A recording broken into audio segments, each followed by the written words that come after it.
ദിവസങ്ങളിൽ നിങ്ങളെ ശുശ്രൂഷിക്കുവാൻ ദൈവം ഒരുക്കിയത് എൻ്റെ ജീവിതത്തിൽ വലിയൊരു ഭാഗ്യ പദവിയായിട്ട് ഞാനതിനെ കരുതുകയാണ്. ദൈവം നിങ്ങളെല്ലാവരും ധാരാളമായിട്ട് അനുഗ്രഹിക്കട്ടെ. നമുക്ക് വായിക്കാം ഫിലിപ്പി ലേഖനം 4-ാം അധ്യായം അതിൻ്റെ 11 മുതൽ 13 വരെയുള്ള വാക്യങ്ങൾ. Philippians chapter 4 verses 11 to 13. Philippi ലേഖനം 4-ാം അധ്യായം അതിൻ്റെ 11 മുതൽ 13 വരെയുള്ള വാക്യങ്ങൾ. Not that I am speaking of being in need, for I have learned in whatever situation I am to be content. I know how to be brought low, and I know how to abound. In any and every circumstance, I have learned the secret of facing plenty and hunger, abundance and need. I can do all things through Him who strengthens me. ഉള്ള അവസ്ഥയിൽ അലംഭാവത്തോടിരിക്കാൻ ഞാൻ പഠിച്ചിട്ടുണ്ട്. താഴ്ചയിലിരിക്കാനും സമൃദ്ധിയിലിരിക്കാനും ഇരിപ്പാനും എനിക്കറിയാം. തൃപ്തനായിരിക്കാനും വിശന്നിരിപ്പാനും സമൃദ്ധിയിലിരിപ്പാനും ബുദ്ധിമുട്ട് അനുഭവിപ്പാനും എല്ലാം ഞാൻ ശീലിച്ചിരിക്കുന്നു. എന്നെ ശക്തനാക്കുന്നവന് മുഖാന്തരം ഞാൻ സകലത്തിലും മതിയാകുന്നു. I can do all things through Christ who strengthens me. എന്നെ ശക്തനാക്കുന്നവന് മുഖാന്തരം ഞാൻ സകലത്തിലും മതിയാകുന്നു. ഇന്ന് പകൽക്കാലം ഒന്ന് ചേർന്ന് പറയാൻ സാധിക്കുമോ? എന്നെ ശക്തനാക്കുന്ന എൻ്റെ ദൈവം മുഖാന്തരം ഞാൻ സകലത്തിലും മതിയാകുന്നു. Can we join our voices together and say, yes, I can do all things through Christ who strengthens me? ജീവിതത്തിന്റെ പ്രതിസന്ധിയുടെ സാഹചര്യങ്ങൾ, പ്രതികൂലങ്ങളിൽ, വേദനകളിലൊക്കെ നമ്മൾ ഏറ്റവും കൂടുതൽ പറയുന്ന വാചകമാണ് എന്നെ ശക്തനാക്കുന്ന എൻ്റെ ദൈവം മുഖാന്തരം ഞാൻ സകലത്തിലും മതിയാകുന്നു. When we face difficult times, challenges and problems, this is the verse that we often repeat to ourselves, that I can do all things in Christ through Christ who strengthens me. Exam നമ്മൾ face ചെയ്യുന്ന സമയത്തോ, ജോലിക്ക് ഇന്റർവ്യൂവിന് പോകുന്ന സമയത്തോ, നമ്മുടെ ജീവിതത്തിന്റെ ഏതെങ്കിലുമൊക്കെ പ്രതിസന്ധിയുടെ സമയത്ത് എൻ്റെ ശരീരം വളരെ വീക്കായിട്ടിരിക്കുമ്പോൾ, രോഗത്തിലൊക്കെ ഇരിക്കുമ്പം ഒക്കെ നമ്മൾ പറയാൻ ഇഷ്ടപ്പെടുന്ന ഒരു വാക്യമാണ് എന്നെ ശക്തനാക്കുന്ന എൻ്റെ ദൈവം മുഖാന്തരം ഞാൻ സകലത്തിലും മതിയാകും. When we face an exam, when we face some sort of difficulty or challenges or different obstacles that come through our life, we like to read this verse or say this verse to ourselves, that I can do all things through Christ who strengthens me. ഈ വാക്യത്തിന്റെ പശ്ചാത്തലം അറിയാതെ തന്നെ ഈ വാക്യം എന്ന് പറഞ്ഞാൽ ഒരു ശക്തിയാണ്. Even though we may not speaking it in the context of the verse itself, often when we repeat this verse, it becomes an encouragement to us. അപ്പോസ്തലൻ പൗലോസ് എന്തുകൊണ്ടാണ് ഈ വചനം ഇവിടെ പറയാനായിട്ടിടയായി തീർന്നതെന്ന് മനസ്സിലാക്കിയിട്ട് നമ്മൾ ഈ വാക്യം പറഞ്ഞാൽ നമ്മൾക്ക് മനസ്സിലാകും എന്നെ ശക്തനാക്കുന്നതിന്റെ ദൈവം എൻ്റെ കൂടെ ഉണ്ടെങ്കിൽ ഞാൻ സകലത്തിലും മതിയാകും. But when we understand the context in which Paul gives this direction or this verse to us, and when we read it and say it in that context, it becomes even more meaningful to us. ഈ Philippi ലേഖനം എന്ന് പറയുന്നത് സന്തോഷത്തിന്റെ ലേഖനമായിട്ടാണ് അറിയപ്പെടുന്നത്. The letter to the Philippians is known as a letter of joy.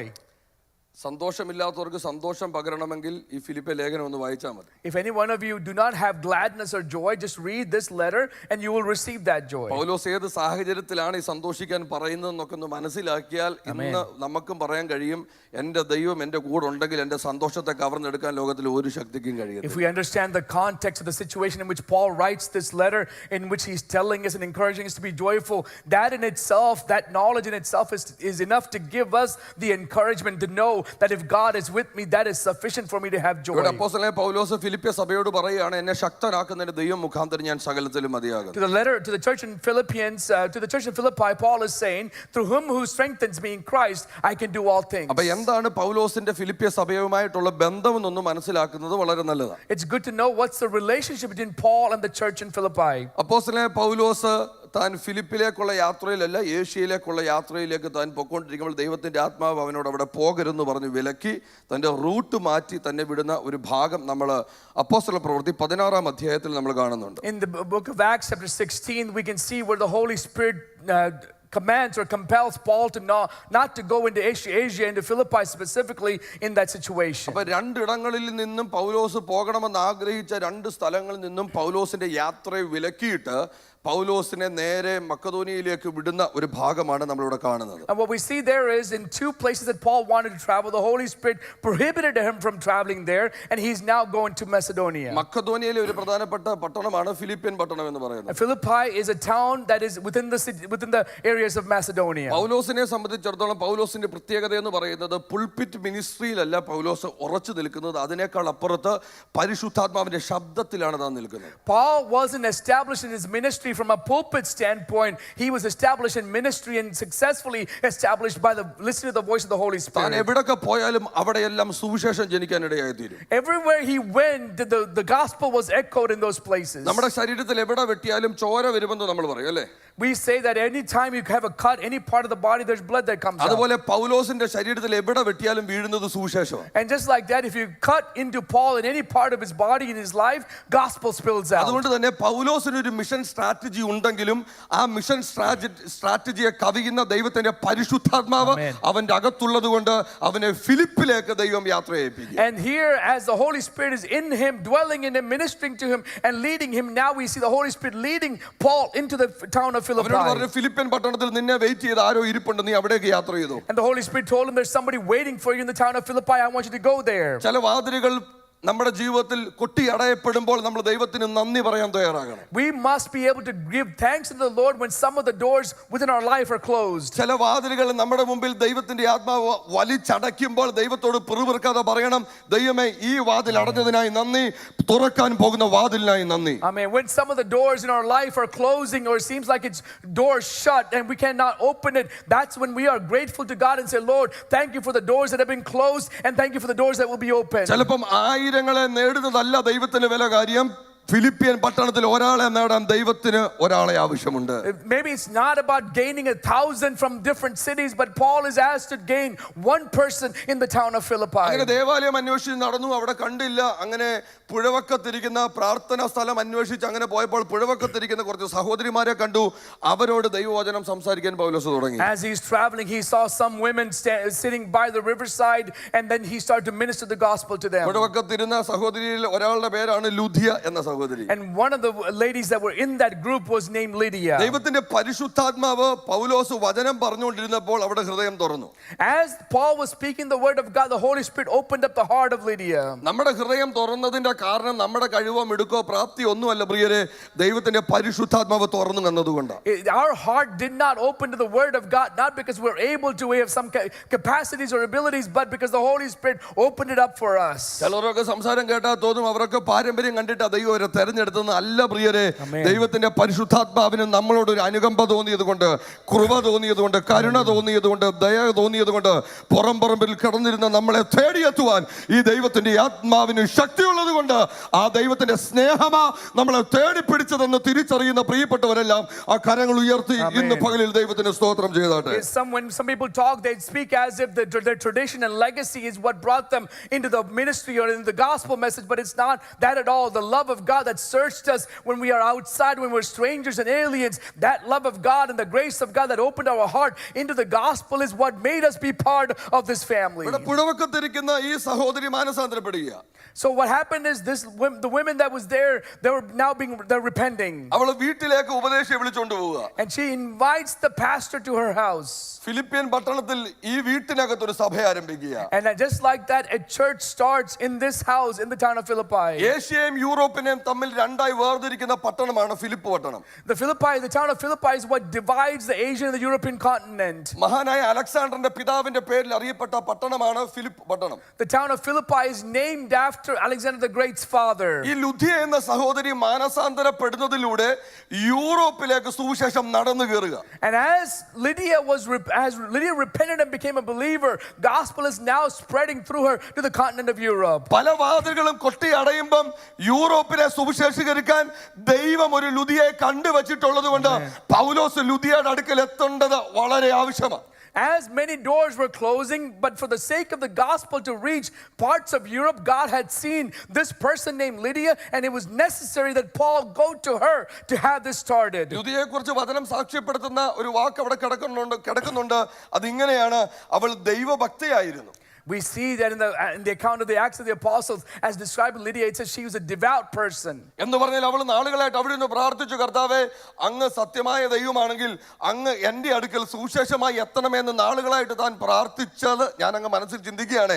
അങ്ങനെയാണെങ്കിൽ തൻ്റെ പ്രാർത്ഥനയുടെ മറുപടിയായിട്ട് പുഴവക്കത്ത് ലോകത്തെ ചലിപ്പിക്കുന്ന ഒരു മിഷണറി, ഒരു അപ്പോസ്തലൻ തൻ്റെ അടുക്കലേക്ക് എത്തുക സുവിശേഷമായി. കാരണം പരിശുദ്ധാത്മാവിൽ നയിക്കപ്പെടുന്ന പൗലോസ് ഈ ലുദിയയുടെ അടുക്കലേക്ക് എത്തുമ്പോൾ ദൈവത്തിന്റെ പരിശുദ്ധാത്മാവ് അവിടെ പ്രവർത്തിച്ച് ഒരു സഭയിലേക്ക് ഒരു സഹോദരിയിൽ നിന്നും ഒരു ആരംഭം കുറിക്കുക. When we say that she's devout, I imagine that she would sit by the riverside, often pray and say, Lord, send me someone. If you're the real God, send me someone to give me the gospel. And just as she prayed, God sent a Holy Spirit-filled man, Apostle Paul, to come to her, minister to her, share the gospel, and as a result, be the catalyst that opens up a church and the spreading of the gospel in the എന്ന് continent. പറഞ്ഞാൽ ദൈവം ഒരാളെ തെരഞ്ഞെടുത്താൽ അത് തെരഞ്ഞെടുത്തതാ.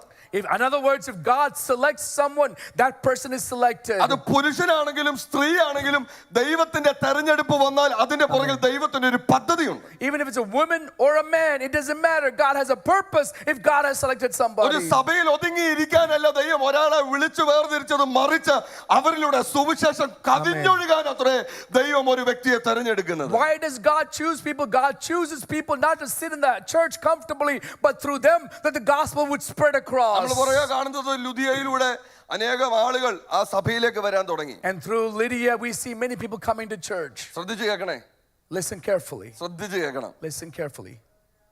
ഈ ലുദിയ എന്ന സഹോദരിയുടെ തെരഞ്ഞെടുപ്പ് താൻ തുറന്നു കൊടുത്തത് ആരുടെ ഹൃദയമാണെന്നറിയാമോ? ലുദിയയുടെ ഹൃദയമാണ്. And through this selection, whose heart was open? It was Lydia's heart. എന്ന് പറഞ്ഞാൽ ഹൃദയം തുറക്കാതെ വീട് തുറക്കത്തില്ല. In other words, it's impossible to have the doors of the house opened without the heart itself being open. ഹൃദയം തുറക്കാതെ purse തുറക്കത്തില്ല. Without the heart being open, the wallet doesn't open. ഹൃദയം തുറക്കാതെ സമയം ഉണ്ടാകത്തില്ല. If the heart is not open, you'll never find time. ചിലർക്ക് വീട് തുറന്നു കൊടുക്കാൻ ഇഷ്ടമാ, ചിലർക്ക് പേഴ്സ് തുറന്നു കൊടുക്കാൻ ഇഷ്ടമാ, ചിലർക്ക് സമയം കൊടുക്കാൻ ഇഷ്ടമാ. അതെല്ലാം ഒരു പ്ലാൻ ചെയ്ത് ചെയ്യും. പക്ഷേ ഇതെല്ലാം സംഭവിക്കണമെങ്കിൽ യഥാർത്ഥമായ ഹൃദയം തുറന്നെങ്കിലേ കഴിയത്തുള്ളൂ. Some people plan to have the doors of the house open, wallets open, time opened up, but it's only possible, truly possible, if the heart is open. ഹൃദയം തുറന്നു കിട്ടിയാൽ സമസ്ത മേഖലകളും തുറന്നു കിട്ടും. If the heart is open, every aspect is now open. ഇന്ന് രാവിലെ നമ്മൾ പ്രാർത്ഥിക്കണം, കർത്താവേ, ലുദിയയുടെ ഹൃദയം തുറന്നതുപോലെ എൻ്റെ ഹൃദയം ഒന്ന് തുറന്നു തരണമേ. That should be our prayer this morning, Lord. Just as Lydia's heart was open, may my heart also be opened. ലുദിയയ്ക്ക് മാനസാന്തരപ്പെട്ട് കഴിഞ്ഞപ്പോൾ ഇങ്ങനെ പറയാമായിരുന്നു, എനിക്ക് പല കാര്യങ്ങളും, ഞാൻ രക്താംബരം വിൽക്കുന്നവളാ, എനിക്ക് തിരക്കാ, എനിക്ക് പല കാര്യത്തിന് സമയമില്ലെന്ന് അവൾക്ക് പറയാമായിരുന്നു. പക്ഷേ അവളുടെ ദൈവം അവളുടെ ഹൃദയം തുറന്നു കൊടുത്തപ്പോൾ അവൾ സകലതും തുറക്കാൻ തയ്യാറായതുകൊണ്ട് ഫിലിപ്പിയൻ പട്ടണത്തിൽ ഒരു സഭ ആരംഭിപ്പാൻ ഇടയായി തീർന്നു. Lydia could have come up with many reasons or excuses not to have her heart open and give it the time. She could have said, I have my business, I sell scarlet robes and purple things, I need to have the time, but she did not do that. She as her heart opened, every aspect of her opened up. പ്രിയരെ, നമ്മുടെ ഹൃദയം ദൈവത്തിന്റെ പരിശുദ്ധാത്മാവ് തുറന്നു തന്നതുകൊണ്ടല്ലേ നമ്മുടെ വീടുകളും നമ്മുടെ ധനങ്ങളും എല്ലാം കർത്താവിന്റെ രാജ്യത്തിന് വേണ്ടി തുറന്നു കൊടുക്കുവാൻ ഇടയായി തീർന്നത്. അതുകൊണ്ടല്ലേ ദൈവം നമ്മളിലൂടെ പ്രവർത്തിച്ചത്. അങ്ങനെ ഉറപ്പുള്ളവരൊക്കെ ഉണ്ടെങ്കിൽ കരങ്ങൾ ഉയർത്തിന്ന് പകൽക്കാലം ദൈവത്തിന് നന്ദി പറഞ്ഞുകൊണ്ട് പറ, എന്റെ ദൈവം എന്നെ നടത്തിയ വഴികൾക്കായിട്ട് സ്തോത്രം, എന്നെ തേടി വന്ന എന്റെ ദൈവം എന്റെ നന്മകളെ ഉപയോഗിച്ചതോർത്ത്. Amen. If we're confident that the Lord has opened our hearts up, and that heart being open is what has allowed me to open my door of the house, my wallet, my time, and everything else that I could do and to be serving the Lord. If we're confident in that, we can praise God for that wonderful ഇത് privilege. നടക്കുന്നത് പൗലോസിന്റെ രണ്ടാമത്തെ missionary യാത്രയിലാണ്. This happens during his second missionary journey. അങ്ങനെ ഇരിക്കുമ്പോൾ മൂന്നാമത്തെ missionary യാത്രയുടെ സമയങ്ങളിൽ പൗലോസ് കാരാഗൃഹത്തിൽ അടയ്ക്കപ്പെടുകയാണ്. And by the third missionary journey, he's now in prison.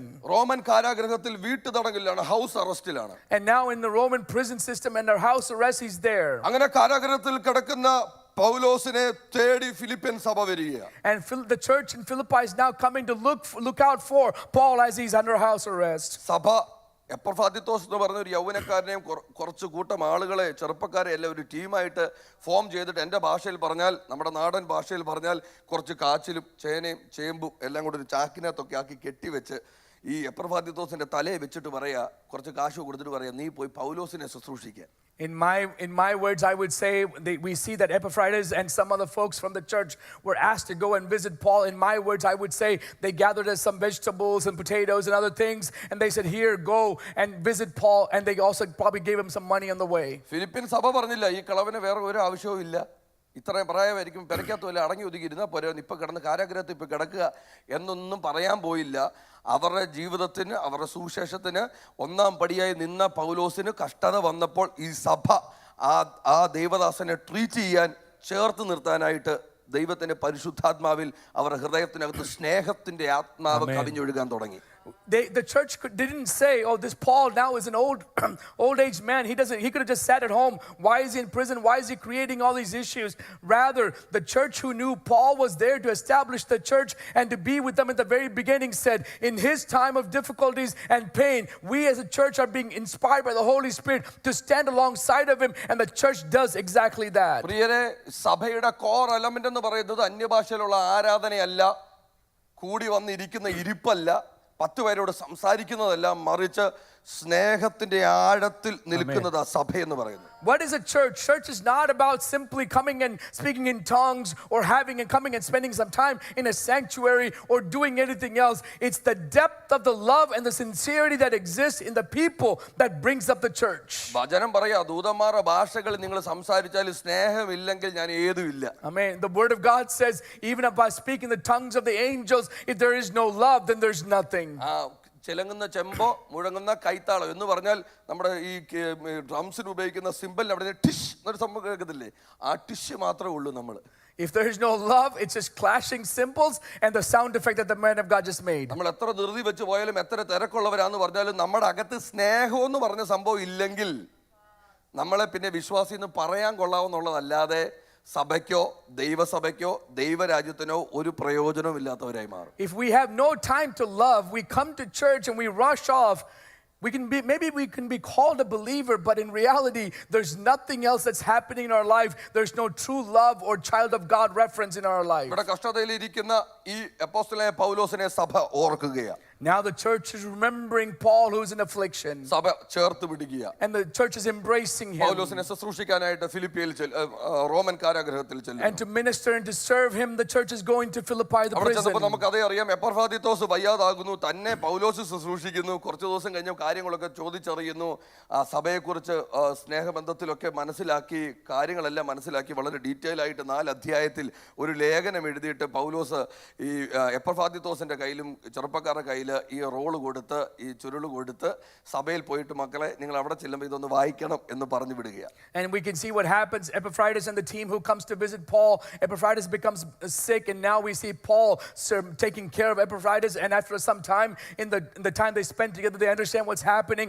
In that process, as after having learned what's happening, Paul writes a letter, gives a scroll to Epaphroditus and the team, and says, when you go back to the church in Philippi, please read this. ഞാൻ നേരത്തെ പറഞ്ഞതുപോലെ അപ്പോസ്തലനായ പൗലോസ് ഈ ലേഖനത്തിലൂടെ പറയാൻ ആഗ്രഹിക്കുന്നത് ക്രിസ്തുവാണ് നമ്മുടെ സന്തോഷം എന്നുള്ളതാണ്. And what he wants to convey through this letter is that Christ is our joy. അപ്പോൾ തന്നെ ഈ ലേഖനം താൻ എഴുതുന്നത് ഈ നമ്മളുടെ ജീവിതത്തിനകത്ത് നന്ദിയുള്ളവരായിരിക്കണം, എനിക്ക് ഈ സഭയോട് നന്ദിയുണ്ടെന്നും കൂടെ പറയാനാണ് പൗലോസ് ഈ ലേഖനം എഴുതുന്നത്. And second thing that he writes the letter for is to say, I am a grateful man. We should be people of thankfulness, and also to tell the church, I'm grateful for you as well. ഞാൻ മക്കതോനിയയിലായിരുന്നപ്പോൾ നിങ്ങളല്ലാതെ വേറെ ഒരു സഭയും എൻ്റെ വരവ് ചെലവ് കാര്യത്തിനകത്ത് എന്നോട് കൂട്ടായ്മ കാണിച്ചില്ല. അതുകൊണ്ട് I am so thankful to you, church. When I was in Macedonia, there's no other church that supported me in the missions work, and you did that, so I thank you. ഈ ഉപദേശിയുടെ പ്രത്യേകത എന്ന് പറഞ്ഞാൽ നന്ദിയുള്ളൊരു ഉപദേശിയാണ്. And about this pastor we can say is he's a grateful pastor. സന്തോഷമുള്ളൊരു ഉപദേശിയാണ്. He's a joyful pastor. ആമേൻ. സന്തോഷമുണ്ടെങ്കിൽ നന്ദിയുണ്ടെങ്കിൽ അറിയാതെ വളർന്നു പോകും. If you have joy, if you have gratefulness, you will by default have growth. പക്ഷേ പൗലോസ് ഈ 4-ാം അധ്യായത്തിന്റെ കൺക്ലൂഷനകത്ത് നന്ദി പറയുന്നതിന്റെ കൂട്ടത്തിൽ പൗലോസ് ചില കാര്യങ്ങൾ പറഞ്ഞിട്ട് പൗലോസ് പറയാ, എന്നെ ശക്തനാക്കുന്ന ദൈവം മുഖാന്തരം ഞാൻ സകലത്തിലും മതിയാകും. And after having been grateful and reflecting the gratefulness in his life in this last chapter, he also says, I can do all things through Christ who strengthens me. മാനസികമായി ശാരീരികമായി ആത്മീകമായി എല്ലാം കൈത്താങ്ങിയ ഫിലിപ്പിയൻ സഭയോട് തന്റെ ജീവിതത്തിന്റെ യഥാർത്ഥമായ പച്ചയായ അവസ്ഥയെ താൻ വരച്ചു കാട്ടുക. And to the church that was been spiritually, physically and mentally helping Paul, and Paul vice versa, to that church he's in raw format telling them what's taking place in his life. താൻ യഥാർത്ഥത്തിൽ ആരാണെന്നും തന്റെ attitude എന്താണെന്നും തന്റെ ജീവിതം എന്താണെന്നും താൻ ഈ വാക്യത്തിലൂടെ പറയാൻ ശ്രമിക്കുക. And what he's trying to convey is, who am I, what am I, and how is my perspective shaped? That's what he's conveying through this verse. അതാണ് 11 മുതലുള്ള വാക്യങ്ങളിൽ നമ്മൾ വായിക്കുന്നത്. And that's what we read from 11 onwards. സഭ പൗലോസിനെ വളരെ നന്നായി take care ചെയ്യുന്നു. The church is taking care of Paul really well. അപ്പോൾ പൗലോസ് അവരോട് പറയുക, And so Paul is responding to them. എനിക്ക് ചില കാര്യങ്ങൾ നിങ്ങളോട് പറയാനുണ്ട്. I want to tell you a few things. ബുദ്ധിമുട്ട് നിമിത്തമല്ല ഞാൻ നിങ്ങളോട് അത് പറയുന്നത്. It's not because I'm struggling that I'm telling you this. 3 കാര്യങ്ങളാണ് പൗലോസോട് പറയുന്നത്. 3 things he says. ഉള്ള അവസ്ഥയിൽ അലംഭാവത്തോടെ ഇരിക്കാൻ ഞാൻ പഠിച്ചിട്ടുണ്ട്. I have learned to be content in every വീട്ടിൽ situation. പോയിട്ട് ഈ വാക്യങ്ങൾ ഒന്നുകൂടെ വായിക്കണം. When you go home, read these verses again. അപ്പോൾ ആദ്യത്തെ കാര്യം അദ്ദേഹം പറയുകയാണ്, I learned to be content. ഉള്ള അവസ്ഥയിൽ അലംഭാവത്തോടെ ഇരിക്കാൻ ഞാൻ പഠിച്ചിട്ടുണ്ട്. Yes, I have learned to be content in every situation. രണ്ടാമത് അദ്ദേഹം പറയാ, താഴ്ചയിലിരിക്കാനും സമൃദ്ധിയിലിരിക്കാനും എനിക്ക് അറിയാം. Second, he says, I know how to be low and to be abounding. മൂന്നാമത് അദ്ദേഹം പറയാണ്, തൃപ്തനായിരിക്കാനും വിശന്നിരിക്കാനും സമൃദ്ധിയിലിരിക്കാനും ബുദ്ധിമുട്ട് അനുഭവിക്കാനും എല്ലാം ഞാൻ ശീലിച്ചിരിക്കുന്നു. And he says, I have also learned or been trained to face plenty, hunger and abundance. അപ്പോൾ ഞാൻ പഠിച്ചിട്ടുണ്ട്, എനിക്കറിയാം, ഞാൻ ശീലിച്ചിട്ടുണ്ട്. I have learned, I have trained, and I have experienced. I know, I learned, I practiced. എനിക്കറിയാം, ഞാൻ പഠിച്ചിട്ടുണ്ട്, ഞാൻ ശീലിച്ചിട്ടുണ്ട്. I know, I learned, and I practiced. എന്ന് പറഞ്ഞാൽ ഉയർച്ചയിൽ ഇരിക്കാൻ എനിക്കറിയാം, താഴ്ചയിൽ ഇരിക്കാൻ എനിക്കറിയാം. So he's saying, I know how to sit high and lofty, and I know how to sit low as well. സമൃദ്ധിയിൽ ഇരിക്കാനും എനിക്കറിയാം, വിശപ്പ് അനുഭവിക്കാനും എനിക്കറിയാം. I know how to be in abundance, and I also experience hunger. ആമേൻ. ബുദ്ധിമുട്ട് അനുഭവിക്കാനും ഞാൻ ശീലിച്ചതാ, വിശന്നിരിപ്പാനും ഞാൻ ശീലിച്ചതാ, തൃപ്തനായിട്ടിരിപ്പാനും ഞാൻ ശീലിച്ചതാ. I have been trained to be in need, to be hunger, to abundance, and in plenty. അദ്ദേഹം പറയുന്നത് ഇങ്ങനെയാണ്, I've learned the secret of being content. ഞാൻ അലംഭാവമായിരിക്കുന്ന രഹസ്യം ഞാൻ മനസ്സിലാക്കിയിരിക്കുന്നു. രഹസ്യം. പ്രിയരെ, ക്രിസ്ത്യ ജീവിതത്തിനകത്ത് സന്തോഷം വേണമെങ്കിൽ ഒരു രഹസ്യ കൂട്ടുണ്ട്. If you want joy in a Christian life, there's a secret ingredient. അത് 10 രൂപ കൈ വരുന്നത് കൊണ്ടല്ല സന്തോഷം കിട്ടുന്നത്. It's not because you get some money in your hands that you become joyful. വീട് കിട്ടുന്നത് കൊണ്ടല്ല സന്തോഷം കിട്ടുന്നത്. It's not because you receive a house that you're being joyful. വണ്ടി കിട്ടുന്നത് കൊണ്ടല്ല സന്തോഷം കിട്ടുന്നത്. It's not because you receive a vehicle that makes you joyful. തലമുറയെ കിട്ടുന്നത് കൊണ്ടല്ല സന്തോഷം കിട്ടുന്നത്. It's not because you have received a generation that become joyful. എന്തുകൊണ്ടാണ് നമ്മുടെ സന്തോഷം എന്ന് അറിയാമോ? What is the reason for our joy? എന്താണ് നമ്മുടെ സന്തോഷത്തിന്റെ ആധാരം എന്ന് അറിയാമോ? What's the deed of our joy? ക്രിസ്തു എൻ്റെ ഉള്ളിൽ വന്നതാ എൻ്റെ സന്തോഷത്തിന്റെ ആധാരം. The fact that Christ lives in my heart is the deed of the reason for my joy. കപ്പൽ മുതലാളിയായിരുന്ന പൗലോസ് സകലതും ചപ്പന്നും ചവർന്നും എണ്ണി കർത്താവിന്റെ രാജ്യത്തിന് വേണ്ടി ഇറങ്ങി തിരിച്ചപ്പം താൻ പറയുകയാണ്, എനിക്കറിയാം എൻ്റെ നിധി എന്താ, എനിക്കറിയാം എൻ്റെ ധനം എന്താണെന്ന്. An owner of a fleet of ships, when he has given up all those things and he said, everything that I have I consider as rubbish, he now says, I know what joy is. എനിക്ക് ജീവിക്കുന്നത് ക്രിസ്തുവും മരിക്കുന്നത് ലാഭവും. For me to live is Christ, for me to die is gain. എനിക്ക് ലാഭമായതല്ല ക്രിസ്തു നിമിത്തം ഞാൻ ഛേദമെന്നെണ്ണുന്നു. And everything that was profitable to me I have considered rubbish because of the sake of ഞാൻ Christ. അവന്റെ നിമിത്തം എല്ലാം ഉപേക്ഷിച്ച് ചപ്പന്നും ചവറന്നും എണ്ണുന്നു. And for the sake of the Christ I've considered everything to be rubbish, to be waste. സഭയോട് പറയാ, എനിക്ക് നന്ദിയുണ്ട്. To the church he's saying, I'm grateful. നിങ്ങൾ തന്നതിനെല്ലാം എനിക്ക് നന്ദിയുണ്ട്. I am very grateful for all the things that you've given me. പക്ഷെ നിങ്ങൾ അറിയണം ഞാൻ ആരാണ്. But you should know who I am. ഞാൻ എങ്ങനെയാ ജീവിക്കുന്നത് നിങ്ങൾ അറിയണം. You should know how I'm living. എനിക്ക് ഉയർച്ചയിൽ ഇരിക്കാൻ അറിയാം, ഞാൻ പഠിച്ചതാ, ഞാൻ ശീലിച്ചതാ. അപ്പോൾ തന്നെ എനിക്ക് താഴ്ചയിൽ ഇരിക്കാനും എനിക്കറിയാം. I know, I have learned and experienced what it is to sit high. At the same time, I want you to know, I have learned and been trained on how to sit low. സ്തോത്രം. Amen. എനിക്ക് 10 രൂപ ചെലവിന് എൻ്റെ അപ്പം തരുമ്പോൾ എന്നോട് പറയും, മോനെ പാവങ്ങളുടെ കണ്ണീരാ, സൂക്ഷിച്ച് ഉപയോഗിക്കണം. So when my dad gives me some cash to use, he'll say, son, use it wisely. This comes from the work and the tears of the people, the poor people that we are around. ഇത് കേൾക്കുമ്പോൾ എനിക്ക് ഭയങ്കര ദേഷ്യമായിരുന്നു. I used to be very angry when I used to hear this. 5 രൂപയുടെ മഞ്ചെന്ന് പറഞ്ഞൊരു മുട്ടായി ഉണ്ടായിരുന്നു കേരളത്തിൽ. There was a candy named Munch that you can buy for 5 rupees. ആകെ നമ്മുടെയൊക്കെ സന്തോഷം, പിള്ളേരൊക്കെ സന്തോഷം ഒരു മുട്ടായൊക്കെ കൈ കിട്ടുന്ന. And as a child, the joy, one of the joyful things we have is when we receive some candy. ഈ 5 രൂപയുടെ മഞ്ച് കടയിൽ ചെന്ന് മേടിക്കാൻ നിൽക്കുമ്പോൾ ഈ പാവങ്ങളുടെ കണ്ണീര് നമ്മളെ നോക്കിച്ചിരിക്കും. So when I go to the storefront to buy this 5 rupees worth of candy, the tears of the poor people that my dad referenced comes into my mind. ഒരു കാര്യം സ്വസ്ഥതയോടെ മേടിക്കാൻ പറ്റിയിട്ടില്ല. As a result, I was never able to purchase anything in a comfortable manner. ഏത് ആവശ്യം പറഞ്ഞാലും പറയും, മോനെ യേശുപ്പച്ചനോട് ചോദിക്കും, യേശുപ്പച്ചൻ തരുമെന്ന് പറയും. And every time I needed a need, my dad would say, just pray to Jesus and he will provide. അപ്പൊ എനിക്ക് ഈ കർത്താവിനോട് അങ്ങ് ദേഷ്യം വരും. So I would have some misery, some anger towards Christ. എൻ്റെ അപ്പച്ചൻ എന്നോട് പറയും, മോനെ എടാ നിന്റെ അപ്പൻ രാജുവിന്റെ തലയിൽ കാച്ചിലും ചേനയും ചേമ്പും ഒക്കെ ചാക്കിനകത്ത് കെട്ടി വെച്ചിട്ട് ഞാൻ ഉണ്ണുണ്ണി സാറിന്റെ വീട്ടിൽ കുമ്മനായിട്ട് കൊടുത്തു വിടുമായിരുന്നു. അവൻ ഈ വയ്യാത്ത കാലം വെച്ചോണ്ട് അവൻ അവിടെ പോയി കൊണ്ട് കൊടുക്കൂടാ. അതിന്റെയൊക്കെ അനുഗ്രഹമാടാ മോനെ നീ ഇന്ന് തിന്നുന്നേ. My grandfather would say, your father, even though he has difficulty walking, I would provide vegetables and different things that we had at our house, and he would walk all the way to Ununisar's house in Kumbanad, and the blessings that you are receiving now is a result of what we have done then. ഇന്ന് പവർഷനിൽ നിന്ന് ജിബിൻ ഇങ്ങനെ കറങ്ങിയൊക്കെ പാട്ടൊക്കെ പാടുമ്പോൾ പ്രസംഗിക്കുമ്പോൾ ഒക്കെ ജിബിൻ അങ്ങ് തോന്നുക, ആ കൊള്ളാം, ജിബിന്റെ പാട്ടൊക്കെ കാരണമാ ജിബിൻ ഇത്രയും പൊങ്ങി വന്നേ. And now that I am involved in the Power Vision ministry, singing and preaching, if Jibin thinks to himself, oh yes, it's because of my ability I am in this manner. 7 സ്കൂളിൽ മാറി പഠിച്ച ഞാൻ, അത്ര മിടുക്കനായിരുന്ന ഞാൻ ഇന്ന് ആസ്പറി theological സെമിനാരിയിൽ doctorate complete ചെയ്തപ്പോൾ എനിക്ക് തോന്നുക എൻ്റെ കഴിവും മിടുക്കൊണ്ടൊക്കെ ഞാൻ കയറി വന്നതാ. After having studied in 7 different schools and now having completed my doctorate in Asbury Seminary, if I think to myself, yes, it's because of my abilities. ഒന്നുമല്ല പ്രിയരെ, ഇതെല്ലാം ദൈവത്തിന്റെ കൃപയാ. Nothing of that is true. It's all because of the grace of God. നമ്മൾ പഠിക്കണം ചിലതൊക്കെ.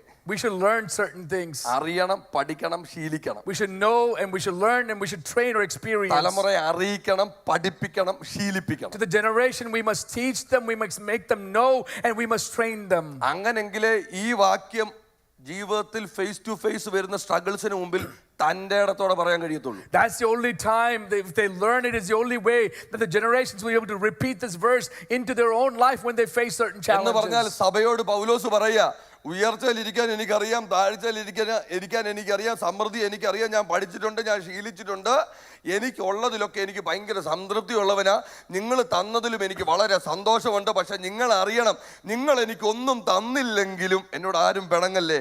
പൗലോസിന്റെ ഭാഷയെ ഞാൻ അങ്ങ് പറയുക, സഭയോട് പറയുക, പൗലോസ് ഒന്നും തന്നില്ലെങ്കിലും എന്നെ ശക്തനാക്കുന്ന എൻ്റെ ദൈവം എൻ്റെ കൂടെ ഉണ്ടെങ്കിൽ.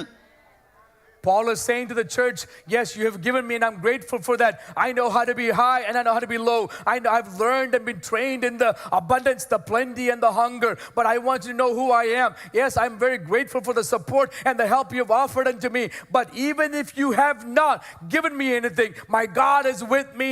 I am strengthened by him in my life. So what should we do? We must receive this power within us. If this power is inside of us, it starts to overflow. And in the midst of any challenge in this phase, this power becomes active.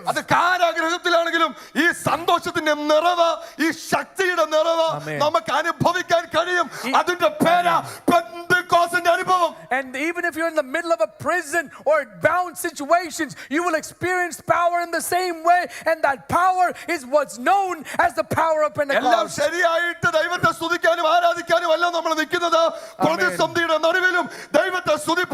ദൈവത്തെ ആരാധിപ്പാൻ ഏത് നാവ് ചലിക്കുന്നോ ആ നാവിലൂടെ അഭിഷേകം പകരാൻ എൻ്റെ ദൈവം ശക്തനായ ദൈവമാണ്. We don't wait for everything to be comfortable and convenient for us to worship God. When the power is within us, whenever we face any challenges, any difficulties, in the midst of all that, we can praise God. എഫെസ്യലേഖനം 6-10 വാക്യം പറയാം, ഒടുവിൽ കർത്താവിലും പൗലോസ് പറയാ, ഒടുവിൽ കർത്താവിലും അവന്റെ അമിത ബലത്തിൽ ശക്തിപ്പെടുവിൻ. In the letter to the Ephesians in chapter 6, Paul says, finally be strengthened in the Lord and the strength of his might. പ്രിയരേ, എന്തിനെങ്കിലും ശക്തിപ്പെടുന്നെങ്കിൽ അത് കർത്താവിലും അവന്റെ അമിത ബലത്തിലുമായിരിക്കണം. If we want to be strengthened or have power in any means, it must be in the Lord and his strength. അതുകൊണ്ട് പാട്ടുകാരൻ പാടുന്നത്, മനുഷ്യരിൽ ആശ്രയം വെക്കുകയില്ല, ദാനത്തിലന്മാനം.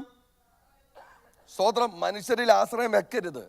Don't put your trust in man. ധനത്തിൽ ചായരുത്. Don't lean on your wealth. കാരണം ഇതെല്ലാം കത്തി ചാമ്പലാകാനുള്ളതാ. Because all of this will be burned into ashes. ചാമ്പലാകാത്ത ഒരു ദൈവം എൻ്റെ കൂടെ ഉണ്ട് പ്രിയരെ. There's a God who will not be surrendered, expired or consumed by ashes. അമ്മയുടെ ഉദരത്തിൽ ഉരുവാകുന്നതിന് മുമ്പ് എന്നെ പേര് ചൊല്ലി വിളിച്ചൊരു ദൈവമുണ്ട്. There's a God who called me my name before I was formed in my mother's womb. ദൈവത്തെ സേവിക്കുകയും ദൈവത്തെ ആരാധിക്കുകയും ചെയ്യുന്നത് വലിയ മാളിക പണിയാനല്ല. അതൊക്കെ കിട്ടിയാൽ ആമേൻ പറഞ്ഞോളും, അതൊക്കെ കിട്ടിയാൽ സ്തോത്രം പറഞ്ഞോളും. പക്ഷെ ഇതൊന്നും ഇല്ലെങ്കിലും We're not praising God for us to build a mansion. If a mansion comes, if a blessing comes, let's give thanks unto the Lord. Let's praise God. But even if you don't have any such places, എന്റെ ദൈവം എന്റെ കൂടെ ഉള്ളത് കൊണ്ട് ഞാൻ പോകുന്ന ഇടത്തെ കുറിച്ച് ഒരു ഉറപ്പെനിക്കുള്ളത് കൊണ്ട് ഞാൻ കുലുങ്ങത്തില്ല, ഞാൻ തകരത്തില്ല. കാരണം നിത്യതയിൽ ഒരു ഭവനം. since the God is with me, and since my hope and my eyes are fixed on where I am going, it doesn't matter what's happening. I will not be shaken. I will not be destroyed. The power is there. അതുകൊണ്ട് സഭയിൽ ആർക്കെങ്കിലും ധനം കൂടുതലുണ്ട്, ചിലർക്ക് ധനം കുറവാ. No comparisons, please. Yeah, some people in the church may be rich, some people may be not so rich, but there should be no comparison. വചനം അളക്കുന്നത് ഭൂമിയിലെ ധനം കൊണ്ടല്ല. The word is not measured in what's happening or the strength of this world. എടാ എത്രയോ പണമുള്ളവരുടെ കൂടെ ദൈവമില്ല. How many rich people have no God with them and the God's not with them at all? പക്ഷെ ഒരു പണമില്ലാത്ത പൗലോസിന്റെ കയ്യിൽ ദൈവമുണ്ട്. But Paul has no money. God is with him. ഈ ഭൂമി മുഴുവൻ നമ്മുടെ കൂടെ ഉണ്ടെങ്കിലും ദൈവം നമ്മുടെ കൂടെ ഇല്ലെങ്കിൽ നമ്മളെ ഈ ഭൂമിയിലേക്ക് ഏറ്റവും ശപിക്കപ്പെട്ടവൻ. If we have everything in this world but God is not with us, we're the most wretched people. വെച്ച കഞ്ഞി കൊഴിക്കാൻ ഉപ്പില്ലെങ്കിലും ഈ അപ്പൻ എന്റെ കൂടെ ഉണ്ടെങ്കിൽ ഞാനായി ഭൂമിയിലേക്കും ഏറ്റവും അനുഗ്രഹിക്കപ്പെട്ടവൻ. Amen. Even if I don't have the salt to put in my porridge, even if my God is with me, that is sufficient. ലോകവും അതിന്റെ മോഹവും ഒഴിഞ്ഞു പോകും, ദൈവഇഷ്ടം ചെയ്യുന്നവനോ എന്നേക്കും നിലനിൽക്കും. The flesh, the world and the flesh, the lust of the world will wash away, will be taken away, but the Lord, the word of God will stand. മുന്നമേ അവന്റെ രാജ്യവും നീതിയും അന്വേഷിപ്പിൻ, അതോടുകൂടെ ഇതെല്ലാം ഞാൻ നിനക്ക് നൽകി തരാം. Seek first the kingdom of God and his righteousness, and all these things will be added unto you. ലോകത്തിന് പുറകെ ഓടാതെ പൗലോസ് പറഞ്ഞ ചില അറിയാൻ, പഠിക്കാൻ, ശീലിക്കാൻ നമ്മൾ തയ്യാറായാൽ ജാതികളുടെ മുമ്പിൽ നിന്നുകൊണ്ട് നമുക്ക് പറയാൻ സാധിക്കും, എന്നെ ശക്തനാക്കുന്ന എന്റെ ദൈവം എന്റെ കൂടെയുള്ളതുകൊണ്ട് കുഞ്ഞെ നിന്റെ വിഷയത്തിലും ഈ ദൈവം ഇടപെടാൻ ശക്തൻ എന്ന് പറയാൻ നമ്മുടെ നാവിന്മേൽ അധികാരം ദൈവത്തിന് പരിശുദ്ധാത്മാവ് നൽകി തരും. Instead of running after the world, if we can learn and know and be trained in certain things, as Paul says, we can stand before the people of this world and boldly say, I can do all things through this Christ who strengthens me, and the power and the authority will be on our tongues to do that. അതുകൊണ്ട് ഇന്ന് പകൽക്കാലം ശക്തിപ്പെടുന്നെങ്കിൽ ദൈവത്തിന്റെ ആത്മാവിൽ ശക്തിപ്പെടണം. If we want to be strengthened in the power of the Holy Spirit. ദൈവത്തിൽ ശക്തിപ്പെടണം. Be strengthened in God himself. കർത്താവിലും അവന്റെ അമിത ബലത്തിൽ ശക്തിപ്പെടണം. Be strengthened in the Lord and his might. നാല് കാര്യങ്ങളാണ് എനിക്ക് പ്രസംഗിക്കാനുള്ളത്, പക്ഷേ എന്റെ മുമ്പിൽ ഇനി 7 മിനിറ്റ് ഉണ്ട്. I have four things to tell you, and I have 7 minutes to do so. എല്ലാം ഒന്നും പറയത്തില്ല, 1-2 കാര്യങ്ങൾ പറഞ്ഞിട്ടിരിക്കുക. I'll share 1 or 2 things and I'll conclude. ഒന്ന് വചനത്തിൽ ശക്തിപ്പെടണം. 1, be strengthened in the word. Mathai 22:29. In Matthew chapter 22 verse 29. നിങ്ങൾ തിരുവെഴുത്തുകളെയും ദൈവശക്തിയെയും അറിയാത്തത് കൊണ്ട് തെറ്റിപ്പോകുന്നു. Because you do not know the word and the doctrines, you are now being misled. അപ്പോൾ തിരുവെഴുത്ത് അറിയത്തില്ലെങ്കിൽ ദൈവശക്തി അറിയത്തില്ല. If we don't know the word, we don't know what the power is. ഈ ദൈവവചനത്തിന്റെ പ്രത്യേകത ഇത് ആത്മാവിന്റെ വാളാണ്. The uniqueness of the word of God is that it's a sword of the Spirit. ഇത് നമ്മളെ കാണാൻ സഹായിക്കുന്ന പ്രതിഫലിപ്പിക്കുന്ന കണ്ണാടിയാണ്. This is the mirror that helps us to see how we are exactly. ദൈവവചനം ശുദ്ധീകരിക്കുന്ന തീയാണ്. It's the word of God is a purifying fire. ഇത് തകർക്കുന്ന ചുറ്റികയാണ്. It's a hammer that destroys. ഇത് ജനിപ്പിക്കുന്ന വിത്താണ്. This is the seed that brings about birth. ഇത് പോഷിപ്പിക്കുന്ന പാലാണ്. This is the milk that nourishes us. ഇത് മധുരിപ്പിക്കുന്ന തേനാണ്. This is the honey that sweetens our lives. ഇത് വിശുദ്ധീകരിക്കുന്ന വെള്ളമാണ്. This is the water that cleanses us. ഇത് നയിക്കുന്ന വെളിച്ചമാണ്. This is the light that leads us. ഇത് സൗഖ്യമാക്കുന്ന ഔഷധമാണ്. This is the potion that the ointment that heals us. ആദിയിൽ വചനമുണ്ടായിരുന്നു, വചനം ദൈവത്തോടു കൂടിയായിരുന്നു, വചനം ദൈവമായവൻ ജഡമായി അവതരിച്ചതാ. എന്റെ നമ്മുടെ കയ്യിൽ ലഭിച്ചിരിക്കുന്ന ഈ വചനം, the word of God. This word of God that we have received in the beginning was the word. The word was with God. The word is God, and the word became flesh. That is what is in our hands. ദൈവത്തെ അറിയണമോ? Bible തുറന്ന് വായിക്കണം.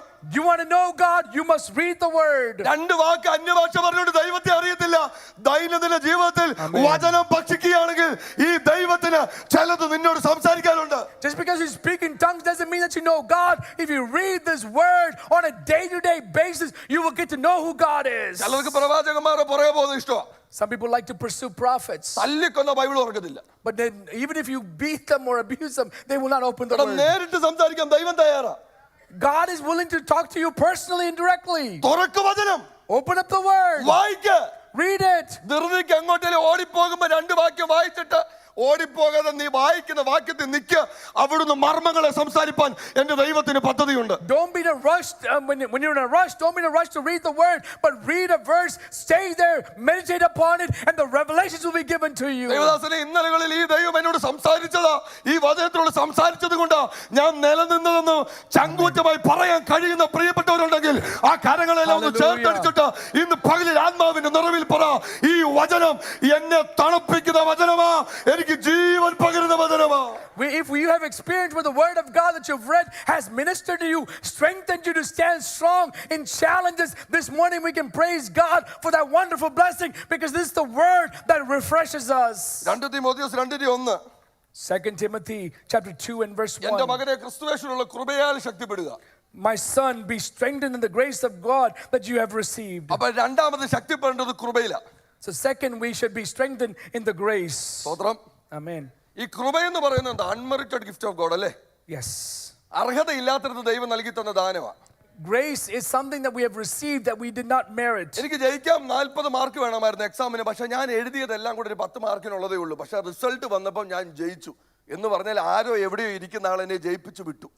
If I needed 40 points to pass an exam, but my answers only added up to 10 points, but when I got my results, it said that I passed. That means someone who was evaluating my exam results or answers gave me enough grace points for me to pass. എന്ന് പറഞ്ഞാൽ അർഹതയില്ലാത്തത് ദൈവം തന്നതാ. That means unmerited favor. അപ്പൊ ശക്തിപ്പെടണമെങ്കിൽ കൃപയിൽ ശക്തിപ്പെടണം. So if we need to be strengthened, we need to be strengthened in grace. എനിക്ക് mark ഇത്ര ഉണ്ടായിരുന്നു, അതിന്റെ ശക്തിയല്ല വ്യാപരിക്കേണ്ടത്. എനിക്ക് കഴിവ് ഇത്രയുണ്ട്, എനിക്ക് സീനിയോറിറ്റി ഇത്രയുണ്ട്, എനിക്ക് പണം ഇത്രയുണ്ട്, എനിക്ക് ഇത്ര പൊസിഷൻസ് ഉള്ള ആളാണ്, അതിലൊന്നും ശക്തീകരിക്കരുത്, അതിലൊന്നും ശക്തിപ്പെടരുത്. മറിച്ച് പറയണം, തമ്പുരാനെ ഇന്ന് അനുഭവിക്കുന്നതെല്ലാം ദൈവത്തിന്റെ കൃപയാണ്. Amen. It's not because of our scores or abilities or this or positions or seniority or age.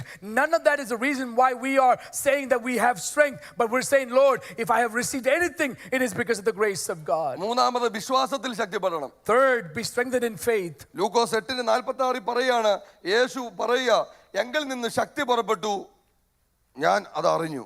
In Luke chapter 8 verse 46, Jesus says, power has left me and I have known it. ഇന്ന് രാവിലെ നമ്മൾ ഇവിടെ വന്നിരുന്നപ്പോൾ ആരും അറിഞ്ഞില്ലെങ്കിലും തമ്പുരാൻ അറിയണം നമ്മൾ തമ്പുരാനെ തൊട്ടെന്ന്. Even if nobody else knows, the Lord must know, yes, you have touched him today. സ്തോത്രം. Amen. ചുറ്റി തിക്കി തിരക്കി ശിഷ്യന്മാർ നടക്കുകയാണ്. കർത്താവ് ചോദിക്കുക, ആരോടാ എന്നെ തൊട്ട്? The crowd is pressing up against him as he's walking, but in the midst of that, Jesus is asking, who is the one who touched എല്ലാരും me? തൊട്ടോണ്ടിരിക്കുമല്ലേ കർത്താവേ? The disciples responded, everybody's touching അതെന്നെ you. ചോദ്യവാ. What kind of question is that? തമ്പുരാൻ പറഞ്ഞ അങ്ങനെ അല്ലടാ, But the master said, that's not what I'm talking about. എന്നെ ഒരാൾ തൊട്ടു. Somebody has touched me. ആരെങ്കിലും രോഗികളായിട്ടുണ്ടെങ്കിൽ ഇന്ന് പകലിൽ നിങ്ങൾ വിശ്വാസത്തിൽ ശക്തിപ്പെട്ടാൽ നിങ്ങൾ തൊട്ടാൽ നിൽക്കുന്ന ഒരു കർത്താവാ. If any one of you are suffering any illness this morning, if you in faith touch the Lord, that the Lord will recognize your touch. എൻ്റെ 7 വയസ്സിന്റെ പ്രായത്തിലുള്ള വിക്കിനെ സൗഖ്യമാക്കിയത് ഒരു രാത്രിയിൽ ഞാൻ എൻ്റെ കർത്താവിനെ തൊട്ടതുകൊണ്ടാണ്. My stuttering that I've had for 7+ years of my life, what healed it was I touched the Lord one night. പ്രിയരെ, ഇന്നും നമ്മൾ തൊട്ടപ്പം നിന്ന കർത്താവിനെയല്ലേ നമ്മൾ സേവിക്കുന്നത്? Lord, isn't the same Lord that we're serving this morning, whom we have touched, and he stopped in his walks. ആമേൻ. നാലാമത്തെ കാര്യം, ആത്മാവിൽ ശക്തിപ്പെടണം. Fourth thing, to be strengthened in spirit. എന്നാൽ പരിശുദ്ധാത്മാവ് നിങ്ങളുടെ മേൽ വരുമ്പോൾ നിങ്ങൾ ശക്തി ലഭിച്ചിട്ട് യെരൂശലേമിലും യഹൂദയിലും ശമരിയയിലും ഭൂമിയുടെ അറ്റത്തോളം പോയതിന്റെ സാക്ഷികളാകും. When the Holy Spirit comes upon you, you'll receive power and become witnesses in Judea and Jerusalem and Samaria and all parts of the world. അപ്പോൾ ശക്തി ലഭിച്ചിട്ട് വേണം ഈ കാര്യത്തിന് വേണ്ടി ഇറങ്ങാൻ. So that means you must receive power before you step out into the ministry. ശക്തി വന്നാൽ ആള് മാറും. If the power comes, there'll be change or Shakti transformation. വന്നാൽ സംസാരിക്കുന്ന രീതികൾക്ക് മാറ്റം ഉണ്ടാകും. If the power comes, the way you talk changes. ശക്തി വന്നവൻ ശക്തി കിട്ടിയവൻ negative പറഞ്ഞുകൊണ്ടിരിക്കുന്നില്ല. If you receive the power, your mindset and your words will not be negative. ശക്തി കിട്ടിയവന് ദൈവത്തിന്റെ പരിശുദ്ധാത്മാവിന്റെ പ്രവൃത്തി കാണാനുള്ള കൊതിയും വാഞ്ചയും ആഗ്രഹം ഉണ്ടാവും. There will be a desire, a craving, and a hunger to see the works of the Lord if you receive the power.